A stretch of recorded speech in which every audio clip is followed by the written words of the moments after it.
AVC. Voilà, Maître Hassan, déjà notre état AVCP.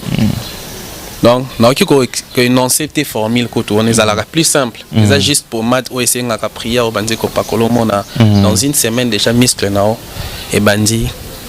Et pour la personne qui est peut-être en Europe, vous envoyez le. Vous savez, parce que pour moi déjà c'est que c'est le physique pour masser. Vous faites comment?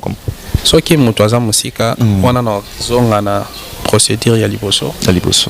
Par rapport à ceux qui n'ont pas mis ça pour moi de Liboso, pour moi déjà chargé de prière. Ils ont formé la connaissance, la science spirituelle. Voilà. Ce qui fait que non, tant que formule déjà y est, il remplace la prière. Donc c'est ça. Pour moi, ce qui est la musique, c'est une formule à Liboso, ça la prière et la traité à partir de Amnae. Voilà. Amnesa guéri. Congo promo de Faté. Bolanda Congo promo pour Ezolo la vérité. Avec Congo promo, it's not the same. C'est pas pareil. Raf Guindo. Check. So Raf Guindo, félicitations pour la promotion, ça la rapport à l'artiste. Que Dieu te bénisse. À connaît pas demander, il n'y a rien en face. Suivez Congo Promo TV avec le PDG Raf Nguindo. Nanenga mabete Congo Promo Raf Nguindo. Boga, en tout cas, félicitations, merci Sito Oumela. Raf Nguindo, le présentateur de la force créative Congo Promo. Boroto, ça la force militaire de Congo Promo. Et faites comme moi, allez voir Congo Promo, tv5.com. Donc au nom de Jésus-Christ, nous bénissons le Congo Promo. Avec Raf Nguindo, Congo Promo ne tombera jamais. Nicolo Congo Promo ndé. Ouais, balobi Raf Nguindo. Congo Promo toujours, grande puissance. Come on. Congo Promo qui t'orgosse net in a film. Congo Promo, babunda nanango. Raf Nguindo. Congo Promo. What a plus, what a boss là. Congo Promo deux fois avec le boss Raf Nguindo. Il nous dit les jeunes leaders de la gaille. Artiste na yo. Congo Promo pour la promotion de toute la culture congolaise qui tape.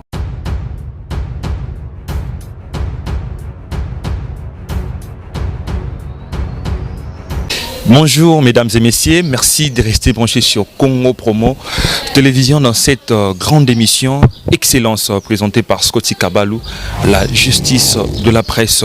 Et voilà, donc comme vous savez dans cette émission, nous vous apportons ce qui est important, ce qui est utile. C'est pour cela, aujourd'hui sur mon plateau d'Excellence, je suis avec Moualim Hassan, Maître Hassan, avec le maître. On va essayer un peu de parler des choses importantes. Mahambo, il veut déranger peut-être Bino, vous se posez la question et belé na banda kuna Bino, mais à l'occasion de cette émission Excellence qui a réussi pour vous Maître Hassan. On va essayer un peu de parler de tout, voilà, mais aussi veuillez nous écrire sur ces numéros qui est à bas de notre image, à bas de votre écran, pour essayer un peu de nous appeler vos suggestions et vous tous qui veulent mieux encore participer dans cette émission Excellence. Appelez-nous, on va discuter, tout sera au mieux. Maître Hassan, bonjour. Oui, bonjour. Bonne santé. Oui, Nazali bien. Et ça fait un moment, on ne vous a pas reçu dans cette émission, mais tellement les lots, il y a vraiment des trucs un peu importants. Autres photos sur l'émission, ils ont dérangé, te belé, se posera peut-être pas question. Sur cette émission, vous êtes prêt à répondre à la question d'Abisso? Oui, nous sommes prêts à répondre à la question d'Abino. Nyonso. Mitogis na bino nyonso, na opesa bino et ano na ma question ana. Et voilà. Maître Hassan, cette émission, c'est d'abord une émission qui est une émission spirituelle. Et ça, ils ont aussi un spirituel, beaucoup de concentration, problème un peu spirituel.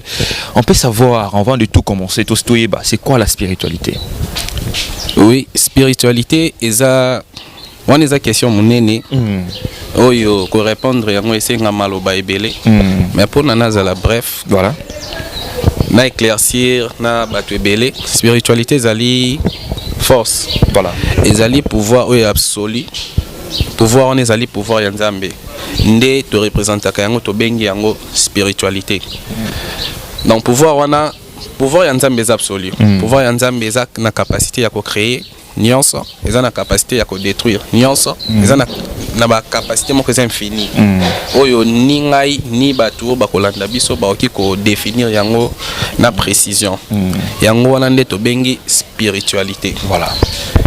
Et spiritualité autrement dit ezali nzela ezali nzela ya mabombami pona ko kende ko atteindre pouvoir ya nzambe wana kokende kozwa yango complètement te mais ko allouer yango donc kozwa une partie infime pona o utiliser yango na but quelconque yango tosangisi yango nyonso na kati ya spiritualité toki kolobela spiritualité te sans que tolobela homme spirituel. Voilà. Oyo azali mutu oyo azali kolanda nzela ya spiritualité na kati ya ba homme spirituel tozali na 3 catégories ya ba homme spirituel. Voilà.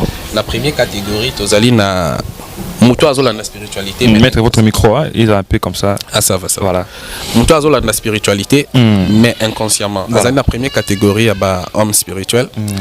Donc azali inconscience parce que azak aussi bien. Exemple comment? Moi qui est dans l'église mais oui, aza pratiquanté. Akendaka église mais aza pratiquanté juste akenda église pour la routine. Pour na batu tous bakendaka. Azak aussi bien, mazako agir te. Azali homme spirituel mais azola nanzela spiritualité ngona inconscience parce que azali na ni capacité ya coagir ni capacité ya ko utiliser force spirituelle wada na maele quelconque. Voilà. Na deuxième catégorie tozali na catégorie ya bato ba la kanzela spiritualité mais na demi conscience. Cela dit ezana bato oyo ayebi ke force moko ezali. Force moko ezali au-delà ya force na ye oyo ekiko sunga ye devant tout problème akutana oyo ko sunga ye devant incompréhension nyonso ozanango ba question nyonso akozanango ko pesa réponse mais sauf que ayebi nzela ya kolanda te pona azwa ba réponse wana donc guide des athées voilà to solution na likambo oyo azali koluka bato wana tokozo exemple ezali ba la plupart des gens ya l'église donc bazala maîtrise.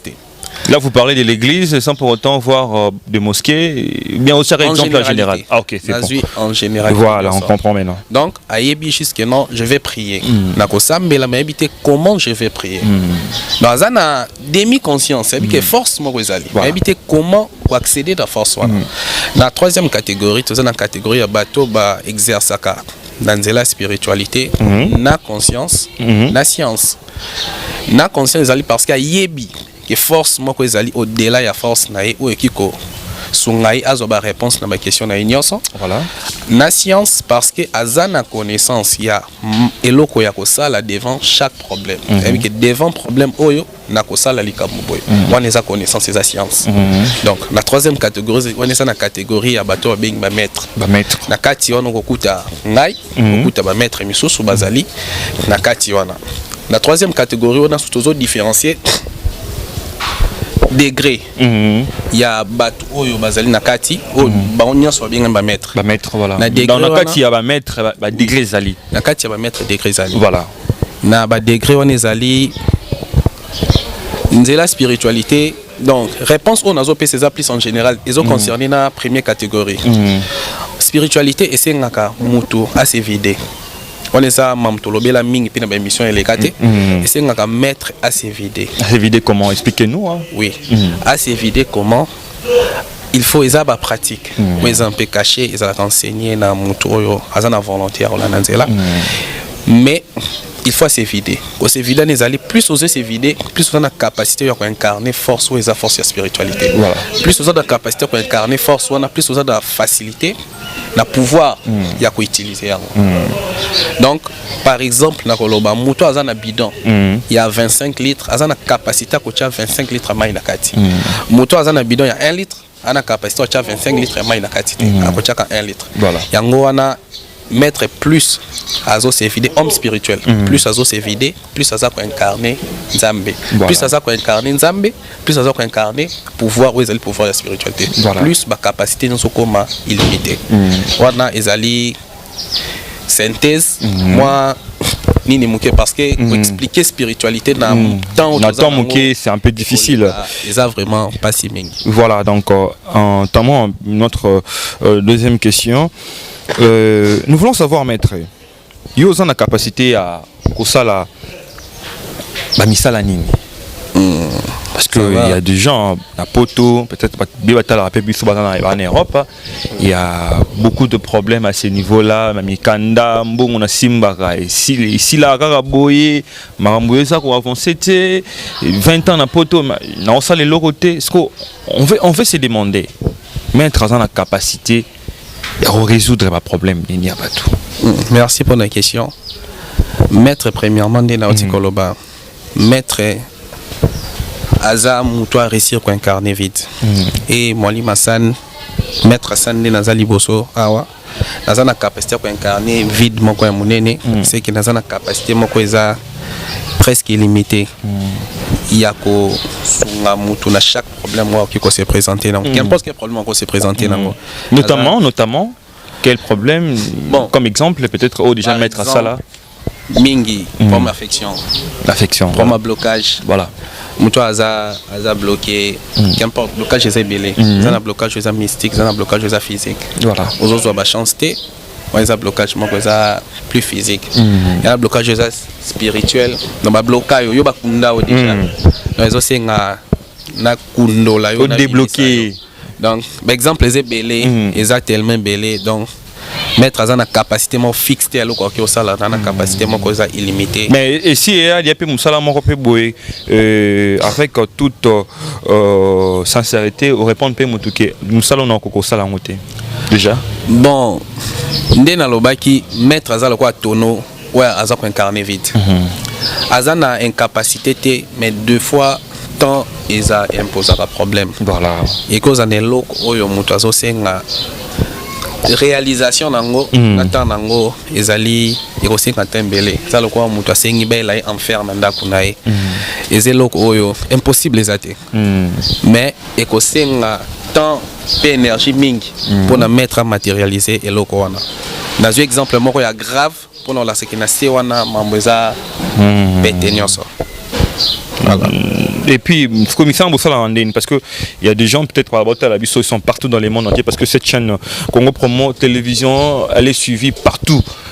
Pour concrétiser Misala au Salara, il faut que à la Pembeni, à distance aussi, le travail se fait. Oh, merci.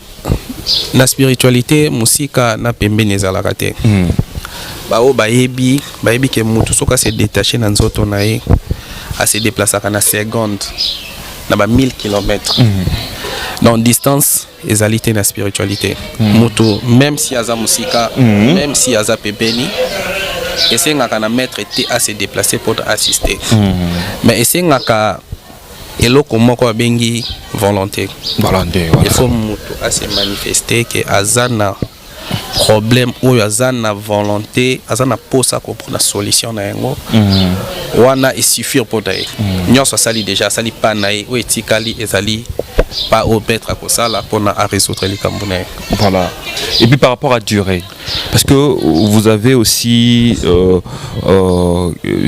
quelque part au lobby en open akati explication il posera temps par rapport à temps il posera moins problème.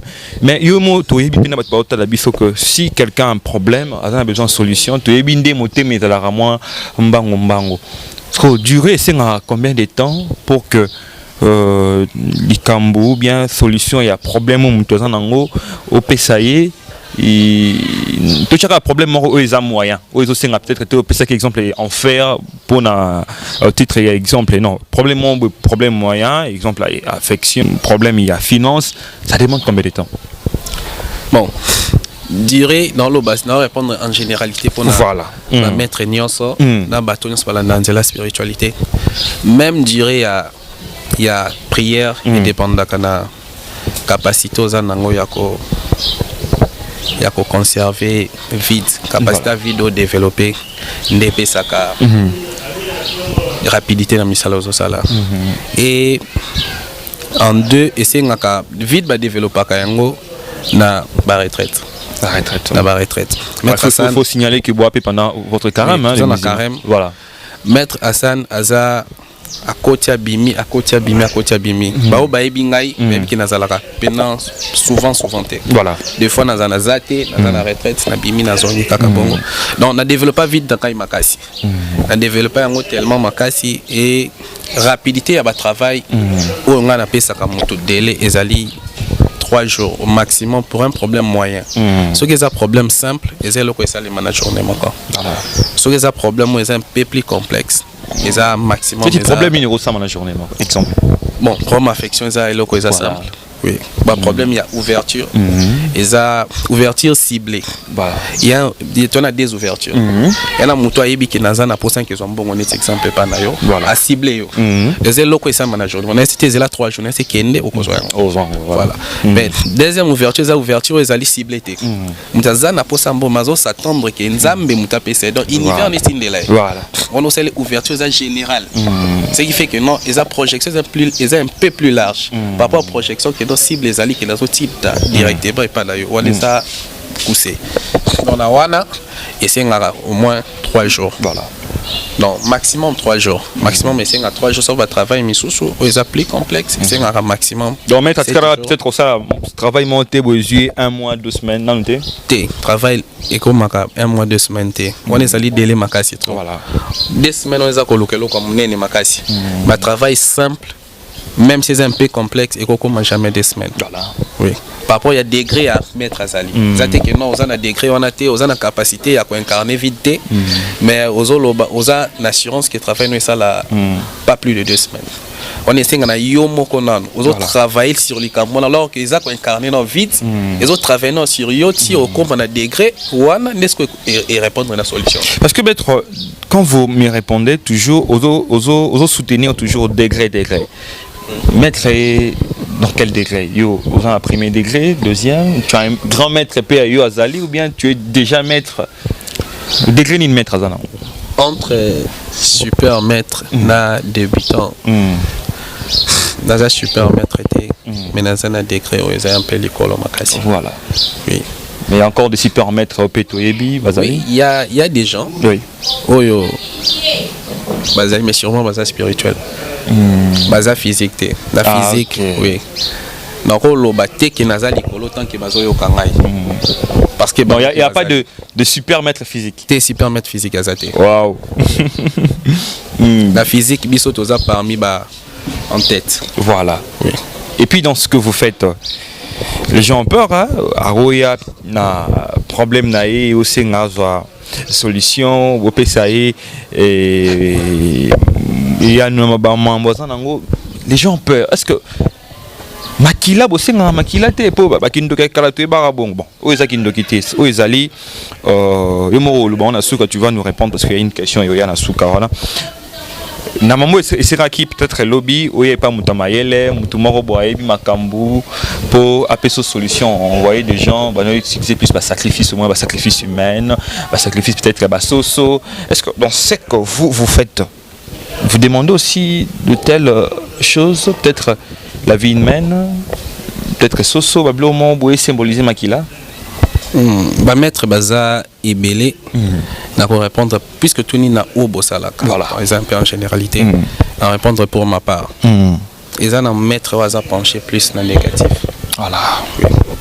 Ce qui fait que non plus place à za pencher place ba pratique ni rosala toujours na lien wana maître à ça naza maître des lumières aucun pratique on a qui ko sala qui ko senga ngai makila donc on est allé à pratique oyo ba être au bazana c ne basenga ka piloko wana alors que mettre ça dans lié dans la spiritualité dans le beza pouvoir aux absolu dans nzela wana nazana tina ya ba être ya cité voilà vu que ba être ya c bazana sentiment bazana sentiment lokola ngai na yo lokola batu nyonso ce qui fait que non ba couraka derrière biloko batu bazo posséder c'est la fille on basenga kamakila a perdu déjà vie azana posa revivre ana posa makila mutu et puis ça y est moi arozonga sous vivante mais puis c'est moi quelques secondes ya jouissance ti et si là y a un monde qui non soza attaché na ma spiritualité on a être au banda ko senga kayo kaka Vu que ozo pe ça ils apprécié pas d'ailleurs. Est-ce que pratiquement ils allaient payer? Pratiquement les alliés. OK. Les alliés ça na bateau ba pratique yango et bateau ba tourner un peu bateau belé. Voilà. Même si ba famille paye bateau belé. Mais du moins bateau ming ba mona ka muke bazozwa bazo mona nene bazo bongisa te. Donc s'il y a une personne, il y a ces décidé que non anolexa kabaninga. Donc azo donner plus. Mais enfin azo recevoir muke. Il y a za perdre. Voilà.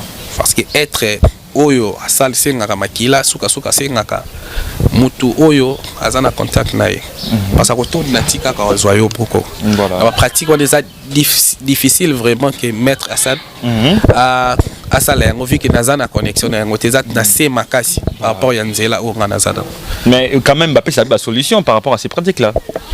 Bon ba kenda ko luka bango ba ko lelanga kaka voilà ba pas non pour réparer toujours que non on a des envoûtés banco parce que clair et sous la famille tes membres comme qu'on disparaître et c'est qu'on a ça la bango des envoûtements et blocages qui va être dans ma monde bango les sociétés voilà. Et dans ce que vous faites toujours en maître San aux associés à recevoir batunini, est-ce qu'il y a une catégorie de gens choisis ou recevoir batuboye ou bien le cercle est ouvert pour tout le monde pour avoir sa solution? Le cercle est ouvert dans Batunion. Maître à Okikozala ni raciste, ni tribal. Parce que vous êtes musulman, chrétien, oui, en fait, bouddhiste, en fait, spiritualité est générale. Voilà. Spiritualité, ça porte mon corps. Tant que bimi pas batune boti ba maboko ebele. Donc ce qu'on a maître spirituel, aux maître spirituel il y a ba musulman té. Aux maître spirituel ba catholique té, aux maître spirituel ba protestant té. Aux maître spirituel en général. Voilà. Donc na source ezelo komoko. Tant que bimi pas bateau, mutuna muta comprendre on a ndenge na. Mais ce qui est la source, comme maître azalaka la tendance tendance ezalaka pas maître. Maître, j'aimerais bien au son numéro parce qu'au on peut sur souka parce que l'émission précédente il y a beaucoup de gens au babengangai et faute que tu peux ça numéroté. Donnez d'abord votre numéro au on peut sur souka. Bah tout a besoin de contacter, bah recontacter on a. Oui, ceux qui osent na posa contacter Maître Hassan au Kozwanga il a numéro Oyo plus 243 82 12 84 662. Donc on a répété plus 243 82 12 84 662. On a Ozwinga directement. Soit au commis ba Oyo ba lukabala na enseignement ba commis la ranga une page. Voilà. Page et ça c'est que la religion ne dira jamais et les grandes vérités métaphysiques. Kuna ba cours épais ça ba capter mais bientôt ils allent élargir ils ont que WhatsApp. Voilà, on a un WhatsApp, il y a un gros WhatsApp peut-être pas quoi s'intégrer. Bientôt ils ont que WhatsApp on a cercle Oyo na zo créer na zo serrer. Ça là qui déjà mais na zo serrer en haut. Cercle donc ba membre ba profiter na enseignement ndenge nini ba koki ko koma na autonomie na spiritualité. Voilà. Ndenge ni bango ko s'auto prendre en charge. Dans peut-être na problème na yemora a sambeli nzambe azupe solution. Oui, yemora fongoli kaka porte wana ya acceptation et prière rapide porte wana miséricorde facile. Ce qui a prié à son bonne réponse directe. Parce que maître yo déjà mbingi maître. Est-ce qu'il y a toujours kaka mosquée, vous appelez na mwalimu ou na mosquée nae parce que yo mbingi déjà maître. Maître exactement ce que vous avez maître que oroki ko fréquenter ba tout. Voilà. Donc na ki ko ya na fandi na yo na tunyo question mais na yebi que niveau nous inférieur na ngai. Mais que muto azotu na question est obligé de éviter. Voilà. Des fois le bamuta batami aleki on a maïli. Voilà. On peut savoir que au fréquentar na yo mosquée. Oui. La fréquentar bali abakil tebele. Voilà. Et voilà, Maître Hassan, toujours sur notre plateau d'excellence, voilà, sur Congo Promo Télévision. On veut savoir, maladie ni autre, physique. La maladie physique, parce que spirituelle, on a expliqué un peu la spiritualité au début de cette émission. Les gens ont eu quelque chose à comprendre c'est quoi la spiritualité. Mais ma question, il y a siko de côté physique il y a bateau maladie ni autre taka na ba maladie physique na kozong sango toujours na spiritualité. Voilà. Ils ont une maladie mon côté où ils ont la physique sans que banda et atteindre mutu spirituellement. Maladie nyonso et banda kana énergie à mutu. Parce que mutu nyonso za kana énergie auto bien ka âme. Banda ko ranger âme ya mutu tout temps âme s'affaiblir et atteindre nzoto nae. Donc pour cela, mettre à ça notre état de maladie physique et belée. Donc maladie où est aspect déjà de la physique. On peut savoir quelques maladies, peut-être que tout le monde avant de hausser la paix. Autant de maladies où on a pour bien apporter la solution. Oui, bon, mettre à ça à traiter la maladie presque nyos. Presque nyos. Presque nyos. Mais là-bas, on a traité déjà. Oh yo d'ailleurs qui c'est loko yo, tu as vu qu'il a maîtrisé en makasi. Voilà. Hier aux huit dada et les et ça bas diabétique. Voilà.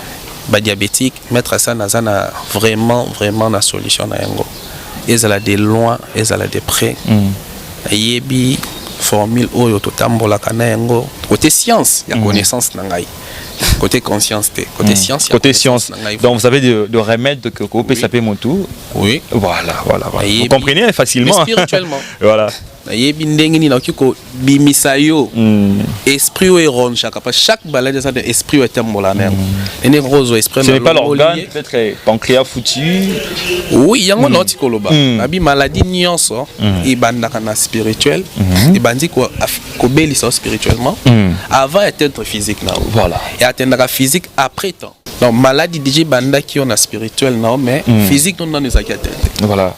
Moi qui a début comme faible si maladie des yeux donc spirituel nous déjà pour me couper déjà et les bits déjà la maladie voilà donc traiter en mettre au pesa yo qui cité mettre au kende kaka longoli kaka être wana parce chaque maladie a un esprit naï la longoli moli monotango biki nzoto na yo pe automatiquement et biki voilà donc on est koloba par rapport à diabétique. Oui, voilà. Diabétique, diabète il y a un type de nyonso. Mettre Hassan, la traité il y a encore déjà. Donc ça bah on a coaché les devants. Pas problème il y a pas rien. Mettre Hassan a traité yango. Tout type il y a problème pas rien. Donc au détail ça la plus large na suki na mi balé wana. Bah oui tikal ba maladie tout ça trop simple pour la cité nyonso liste ça. Bon parce que il y a une maladie au péso déranger ba te belé quelque chose na poto quelque chose l'AVC. AVC. Voilà, Maître Hassan, déjà notre état AVCP. Donc, nous avons une CT formule on est à la plus simple. C'est juste pour mat ou essayer de prier au bandi dans une semaine déjà muscle et bandi kozonga. Et pour la personne qui est peut-être en Europe, vous envoyez le vous ça la parce que pour moi déjà c'est que c'est le physique pour masser, vous faites comment ce qui est mon troisième musique, on a une procédure à liposo. Par rapport à ceux qui n'ont pas ça qui pour moi de liposo, pour moi déjà chargé de prière. Ils ont formé la connaissance de la science spirituelle. Voilà.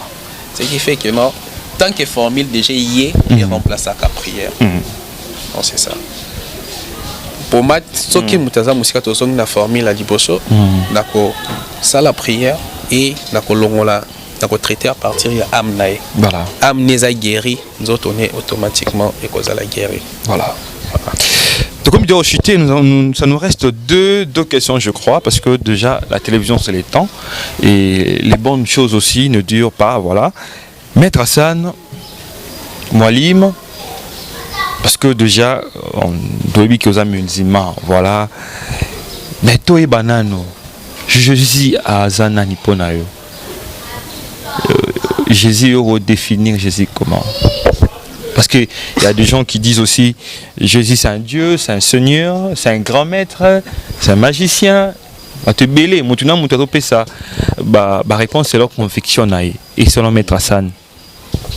Selon Maître Hassan, question on a premièrement la question est précédée par enseignement sur la spiritualité. Voilà. Donc on va premièrement rôle ya maître et c'est limité à côté na quoi système rôle ya maître ça ko aider mutu akoma komona clair na spiritualité naie donc yé moko atteindre niveau wana ya maîtrise la zone na question ya Jésus Jésus o batu mbing balobelaka eza na histoire toi na personne moko ya Jésus mais dans la société on a séparé na deux voilà tous on a deux personnages ya Jésus premier personnage ya Jésus ezali Jésus ou azalaki homme spirituel azwaki quelques degrés a réussi ça qui pour atteindre vide naya élargir yango makasi et il y a deux Jésus tous on a premier Jésus ou azali Jésus homme spirituel où il a réussi ça qui incarner vide makasi et a réussi à incarner pouvoir il y a spiritualité il y a pouvoir il y a Nzambe et c'est Jésus eza bat basambela kaite batu bazoye ba épété tous on a deuxième Jésus oyo no benga Jésus à religion Jésus à religion pour na ko pes ko sala moi rappel muke il y a la foi et il y a la loi mais la foi est où ta la loi mutebo ta foi et Jésus oyo ya religion asa Jésus oyo loi est botier et cotissier na foi na ko expliquer ngo comment na mukili tango loi et c'est décidé qu'il faut s'imposer il faut créer ordre moko boy oyo quelques bateaux au bazaki ba homme spirituel ba rétrécir spiritualité pour ba imposer bateau un peu vie moko difficile oyo sel bango ba otikala ba élite ba gérer bateau misoso eza ba discours moko eloba maka troté bateau ba ebiango te bateau wana ba créer o ba bengi foi pourquoi loi a qui na difficulté à gérer mutu partout une fois qu'ils ont mon ayo lisusu te il moins à gérer yo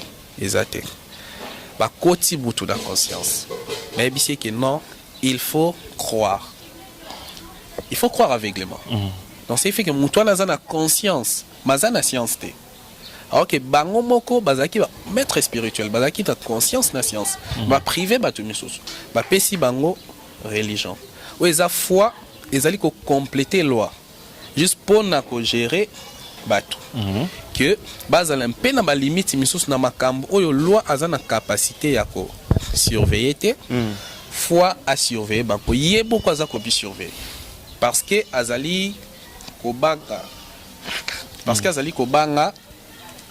enfer parce que azobanga lisomo na kati wana ba injecter foi na kati ya foi wana il y a Jésus azana kati o batu basambelaka inconsciemment on y a un deuxième Jésus na kati wana o mutayebi que non je vais prier alors qu'azo eloko azo baptiser que non ba priver na spiritualité ko s'accrocher na religion sans spiritualité ça le quoi ko kende bitumba okena masasi sans mondoki donc ce qui fait que non ozala na capacité wana te yako za na liberté homme spirituel azana yango yako changer chaque situation na faveur na yako changer chaque chose tango alingi yako se métamorphoser na oyo alingi un homme spirituel yako changer na mutu akomi ngomba akozonga na ngomba zongi mutu OK homme à religion akoki ko sala yango te donc religion za prison eza comme prison moko boyona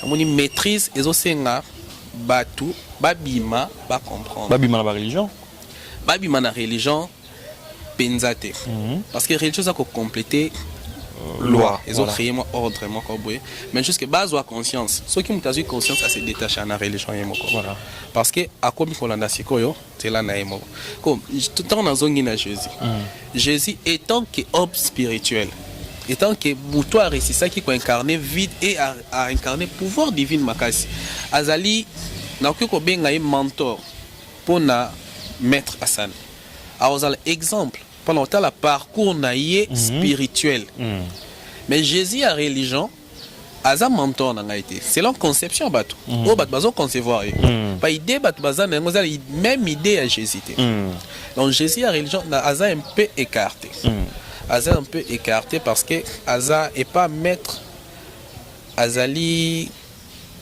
n'alien en Haïti. Voilà. Donc, on a vraiment question sur Jésus. Les équipes un peu large. Na abrégé en sûrement. Na émission qu'on y a élargi.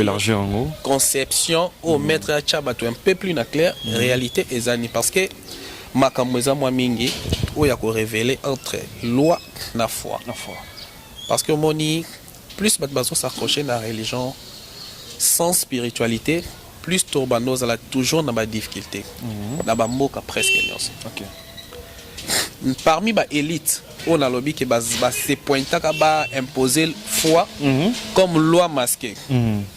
Na cause exemple, oyo ba maître oyo bazar plus spirituel, ba ebi réalité wanta.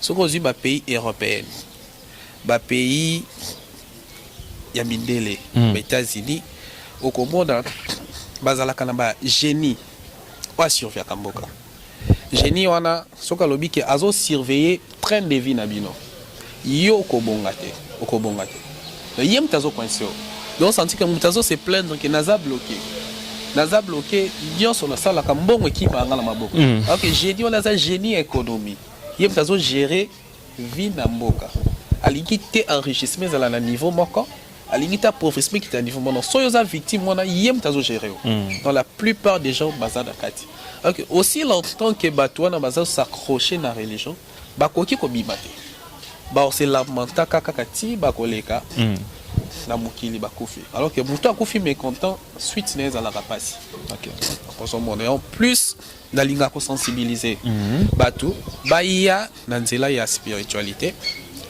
pona ba ezana eloko moko batuna ngai est-ce que ngai maître ngamo ko na ko réussir ko bimisa batu nyonso na maboko ya ba génie on n'a pas baza moko te ezali pasi ngai moko na bimisa batu ezate que nous incapacité mais ça réponse na pesa ki yo que deux fois essayer ngaka temps na énergie alors que plus cercle les okoma munene plus ils ont un temps mouké, une énergie mouké. Donc plus bazoko ma spirituel, plus tozo se serré. Et ça même là qu'on a rallié la réponse n'est autour na kingai, ce qui mettre à une tendance religieuse. Mettre à une tendance religieuse, les mêmes qui n'ont plus bazo rejoindre la spiritualité, qu'importe quelle religion amont. Plus tozo ma cercle, tozo aussi dire facilement batubako bibada. La faille voilà tu es belé comment peut dire un problème au 5 IP apport et mettre comme sous pour idéo bon ce qui azana cercle parce que mettre ça azan mettre ya cercle azana cercle la ngai azana premièrement composé na ba mettre à part ça des cercles mba nazo créer ça composé kozala composé na bateau bakoko ba be oba uzala bakoba la capacité ya bakoboko na ba discipline là oui voilà bango mo bakoma la capacité ya ko misali là-bas, travail donc exaucer ma prière. Voilà. Bon, on commence déjà à chuter. Ma toute dernière question, parce que nous sommes Congolais, nous sommes Congo. Il y avait eu centenaire de l'église kimbanguiste. Et voilà, malgré que kimbanguiste, Basengaki na Tata Mokonzi, Félix Tshisekedi, que la journée du 6 avril, je crois, si je ne me trompe pas, et comme une journée décrétée fériée pour Kanisara souvent cette religion religion autochtone c'est le kimbanguisme et voilà c'est qui Kimbango pour toi vous me répondez et puis vous donnez votre numéro voilà Kimbango premièrement avant dans le bas où Kimbango za pour nangai non pas cet exemple mososo voilà il y a eloko liboser sa prétention ceux qui na prétendre que nazali digne de louange ngai moko nazui quelques disciples na ngai bakomi ko adorer ngai foi na bango parce que nzambe aza nzamba mawa kondima na yo même si tu as quelque chose nzambe muta ko exaucer mais yo ko croire que et que ko wana qui comme ta mission la problème donc c'est quelques disciples na ngai une fois que bazako benga ngai bazo singa na sengi na yo maître Hassan exaucer prière na ngai bako koma komona ngai bako koma komona ba prière na bango za ko exaucer en plus de cela foi na bango banda ko agrandir lumière na ngai. Non plus. Est-ce que yo la ponte entre bango na spiritualité ben nzambe directement? Nazoloba pour na question tout dit. Voilà. Et bon. Les actes qui évoluons alors. Ça li présent en tant que maître a trompé Netibato, a détourné bon nzela spiritualité, c'est bon que yende nzela wana. Voilà. C'est qui fait ba komi kolanda ngai. Voilà. Et ça ba biloko esalemaka. Salemaka un peu plus large na degré moko likolo. Oyo mutako même dia ke na komi komisa nzambe. Donc komi komisa nzambe. Il faut ba komi ko croire na ngai. Plus na komi ko recevoir ba énergie, croyance na bango ko partager énergie na bango ngai. Donc 10 personnes ba pesi au maboko yo comme la force à 10. Mais bon batika na force ya moko moko. Une fois qu'on assisté bango, na force ya yo moko na force ya 10 nyos. Donc c'est ça. Sikoyo tozongi na personne ya kimbango. La kimbango. Kimbango spirituellement na lukaye la spiritualité. Na tika komona vibration ya kimbango te. Na tika komona yango te. Cela dit la compréhension na ngai. Eza projection. Il y a idée au bapesi na station ya kimbango. Batu ba croire. Batu ba croire et ça lit que énergie na muto apesa ki idée on a kimbango aza nzambe. Ati batu plus batu bazo ko adhérer plus vibration ne ko izoko mamakasi. Pe église des fois église ça animé na deux choses, et moi église ça animé na sentiment. Et moi église ça animé na réalité spirituelle. Donc la meilleure des questions autour il faut autour na ngai kimbangu akoki kosalela nga nini. Bah voilà, répondez-nous alors. Question pe na autour na bato kimbangu akoki kosalela yo nini. Il faut que pona ça là. Parce que na mito nazo sala pont. Tant nazali souti dans absent. Komoni? Kimbangu azali souti. Et tikali comme si croyance ya bato. Voilà. Ba tikali nango sur kimbangu. Mais même Jésus pas à soutien. Jésus azali souti. Jésus pas azali souti. C'est votre mentor. Azam mentor na habita parcours taillé. OK, par rapport à ça. La parcours naïe na denga resisaki ko incarner vite. Naza mentor. Donc tala que non ngapi na cause na ambition d'incarner vide on a plus encore munene par rapport denga incarner. Mais la Bible d'incarner Jésus à religion. C'est fait que kimbango spirituel na bi na luka ki na moniete. Voilà. La spiritualité na ngai na moniete. Ce qui a peut être dans la station mususu. Mais place nga na luka ki na moniete. Bon, en matière de spiritualité, c'est ça l'explication. Moi, je dis infini. Il y aura des explications. Donc, on vous donne rendez-vous dans notre prochaine émission, toujours avec Maître Hassan. Maître Hassan, un mot de la fin et puis votre numéro. Bon, mot de la fin, et vous allez plus. Oui.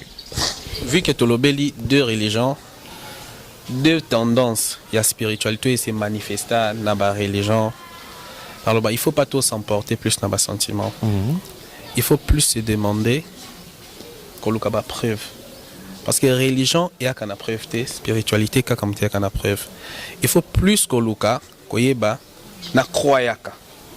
Mais est-ce que ce qui n'a pas foi dans une épreuve, n'a une solution, et l'autre n'a pas une preuve.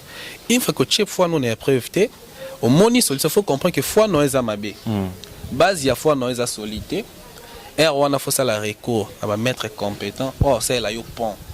En attendant, pour nous, on a solution à problème. À la longue, ce que vous avez la volonté, oui, parce que la réalité est spirituelle. Tu crois qu'il y a nzambo, crois qu'il y a mutunyo, crois qu'il y a crois qu'il y a parce que quand on connaît l'inga croire. Mais parce que tu yebi qu'il y a quelque part et que koki ko tient des preuves que pour des solutions. Donc c'est ça. Dans le domaine il y a spiritualité, dans le domaine il y a religion, on en a croire sans voir. OK. Na croire qu'on a vivre, il y a harmonie, nazo singa comme mot de la fin, na batu balanda nzela spiritualité. Sokoza na moto qui ko guider, sokoza na capacité mona ka moi plus clair, place aux ali faut au performer clairvoyance wana, on le ko percer. Au mona nzambe na vérité daye. Au mona nzambe à travers ba obstacle était que non na sukina oyo ne azaboy te. Voilà. OK, le numéro maître, toujours vous rappelez le numéro. Oui, bon, on a rappelé le numéro qu'on a bateau yo bazana posa ya comme on a épreuve qu'il y a une voie spirituelle oyo et la sa spiritualité existe oui soukaka kaka na malobate mais qui n'a tina action au soko chango en épreuve au komona que non il y a une puissance au-delà ya ba croyance na yo que benga oko contacter Mwali Massan na numéro na rappelé yango plus 243 82 12 84 662 donc 662 na souka wana ozwingai directement na WhatsApp ton appel direct ou bien on qui ko rejoindre page pour na kozwaka l'information souvent l'information est un peu filtré na page mais la plus large d'un groupe où tu ko créer un cercle il y a WhatsApp voilà donc kuna la page c'est que la religion ne dira jamais les grandes vérités métaphysiques na kati on ozala kimbangiste ozala musulman ozala catholique ozala chrétien église de réveil spiritualité ezalaka na tendance ya religion te spiritualité epozaka mutu te ke non yo okosuka kaka awa mutu nyonso azana mai na makila na molimo azana accès ya kwa atteindre nzela spiritualité pe yemo kwa koma kwa incarner nzambe na kati ne yemo ko se sentir kaza digne de louange mais à s'écarter na maman kaza digne de louange ma comprendre ça na capacité ou akiko ça la nuance qui commis changer la nuance de votre difficulté nuance à cause de la solution. Ok, voilà, donc je pense que la télévision c'est le temps, c'est la fin de cette émission. On était avec maître Hassan Mwalimo, voilà, il a donné son numéro, voilà, donc vous pouvez facilement l'appeler pour avoir des réponses sur vos questions. Voilà, c'est la fin de cette émission qui a été réalisé par Junior Sena, boss Raf Ngindu, toujours le boss de Congo Promo Télévision. Bonne suite au programme. Au revoir. Congo Promo défaté. Bolandaka Congo Promo pour Ezolo ma vérité. Avec Congo Promo, it's not the same.